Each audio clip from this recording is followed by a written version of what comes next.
नमस्कार मैत्रिणींनो, सर्वांचं खूप खूप स्वागत आहे आपल्या चॅनलवरती। तर आजच्या व्हिडिओमध्ये बघा, बऱ्याच वेळा काय होतं आपल्याकडे असं शिलाई कतरण वगैरे उरतं छोटं, तर ते आपण काय करतो, फेकून देतो किंवा पेटून देतो। तर फेकून न देता बघा, आपण आजच्या व्हिडिओमध्ये सुंदर अशी आयडिया बघणार आहोत। त्या व्हिडिओ शेवटपर्यंत नक्की बघा। आणि तुमच्याकडे किती पण छोटा असो किंवा मोठा असो बघा, या पद्धतीने आपण स्ट्रिप कट करून घ्यायची आहे, लहान मोठ्या कुठल्या पण साईजच्या। इथं बघ कसलाच आपण इंची टेपचा वगैरे कसलाच वापर न करता या पद्धतीने बघा अशा थोडंसं सरळ आपण स्ट्रिप कट करून घ्यायची आहे। त्याची रुंदी लांबी जी असेल ती आपण घेऊन टाकायची आहेत। तर या पद्धतीने बघा, मी पूर्ण शिलाई कतरण आहेत ना, ती या पद्धतीने असं स्ट्रिप कट करून घेते आणि तुम्हाला दाखवते पुढं। बघा या ठिकाणी किती माझ्याकडे लहान आहेत बघा शिलाई कतरण पडलेलं। तर फेकून न देता याचा वापर आपण करत आहोत। खूप सुंदर अशी टिकाऊ वस्तू तयार होते। त्या व्हिडिओ शेवटपर्यंत नक्की बघा। तर या ठिकाणी मला बघा बरं शिलाई कतरण आता एक कट करून घेते आणि तुम्हाला स्टिचिंग दाखवते। आता या ठिकाणी आपलं बघा एवढं मोठं मी शिलाई कतरण कट करून घेतलं आहे। आता आपण काय करायचं आहे, या स्ट्रिप ज्या आहेत बघा आपल्याकडे आहेत त्या अशा त्या एकाला एक जॉईंट करून घ्यायच्या आहेत। बघा लहान असो मोठं असो एकाला एक जॉईंट करत चालत आहे। तर ते पूर्ण मी जॉईंट करून घेते आणि तुम्हाला दाखवते।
बघा सर्व स्ट्रिप आहेत ना बघा, असे एकाला एक जॉईंट करून घ्यायचे आहे आणि मोठा असं पूर्ण कापड तयार करून घ्यायचं आहे। जेवढी आपल्याला मोठी साईज घ्यायची आहेत ना त्या साईजचं बघा या पद्धतीने मी सर्व जॉईंट करून घेते आणि तुम्हाला दाखवते।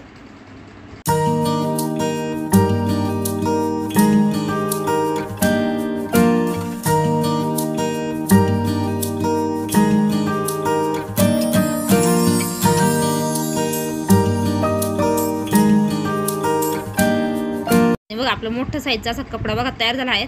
आता एखादा आपण काय करायचं, मोठी परात वगैरे घ्यायची किंवा तुम्ही अंदाजाने पण एक सर्कल कट करून घेऊ शकता मोठ्या साईजचं।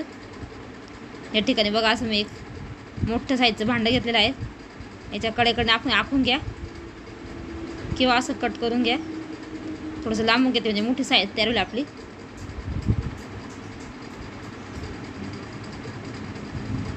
बघा या पद्धतीने मी असं आपला अंदाज यावा म्हणून या पद्धतीने मी कट करून घेतला आहे। बघा इथं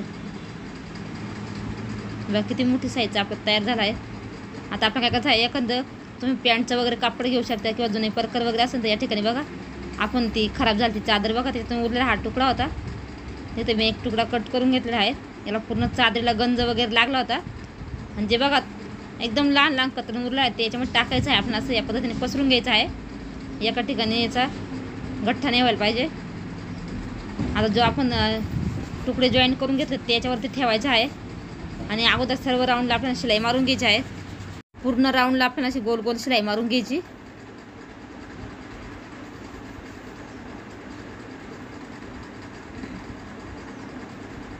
अगदी सोपी आहे एकदम, कोणालाही पण जमेल, काही अवघड नाही याच्यामध्ये आणि वर्ष टिकते बघा ही पायपुसणी. आता बघितलं आपल्या ना राऊंडला शिलाई मारून झाले आहेत. एक्स्ट्राचं जे आपली आहेत ना ते आपण कट करून घेऊ. जसं आपला सर्कल होता तेवढं आपण ठेवायचं आहे.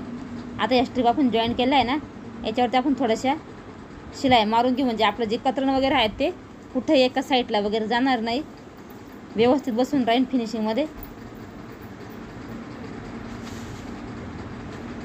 तुम्हाला हवी ती एकदम तुम्ही जाड वगैरे बनवू शकता पाय पुसण्यासाठी. आता इथं मी पट्टी कट करून घेतली आहे तिथं 3 इंचाची.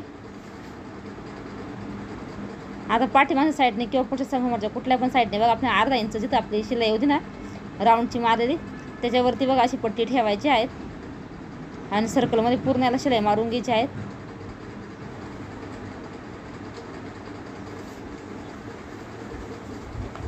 तर या ठिकाणी मी शिलाई मारून घेते. याची आपल्याला थोडक्यात याची पायपिंग करायची आहे, पलटी मारून दुसऱ्या साईडने डबल फोल्ड करून ना. आता या ठिकाणी बघा जॉईंट कसं हे करायचं आहे. एक्स्ट्रा तुम्ही कट पण करू शकता किंवा फोल्ड पण करू शकता. इथं एकदम जाड होईल म्हणून मी इथं कट करून घेतलं बघा. थोडंसं आपण 1-1.5 इंच जास्त ठेवायचं. या पद्धतीने हे करून घ्यायचं आहे. आता दुसऱ्या साईडने बघा असं डबल फोल्ड करायचं आणि पूर्ण आपण कवर शिलाई मारून घ्यायची आहे पूर्ण राऊंडमध्ये.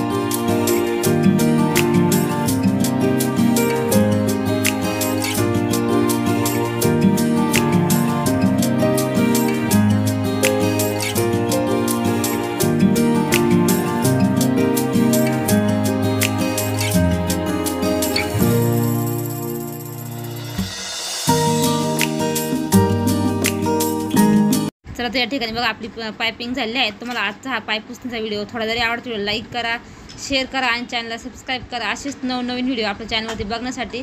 बघा किती सुंदर आहे, एकदम लहान लहान कतन आपण फेकून देणार होतो त्यापासून बघा किती सुंदर अशी पाय पुसणे तयार झाली आहे एकदम घरच्या घरी. दिसायला पण खूप छान दिसते कलरफुलमध्ये. चला तर मग भेटूया पुढच्या व्हिडिओमध्ये. धन्यवाद सगळ्यांना व्हिडिओ बघितल्याबद्दल.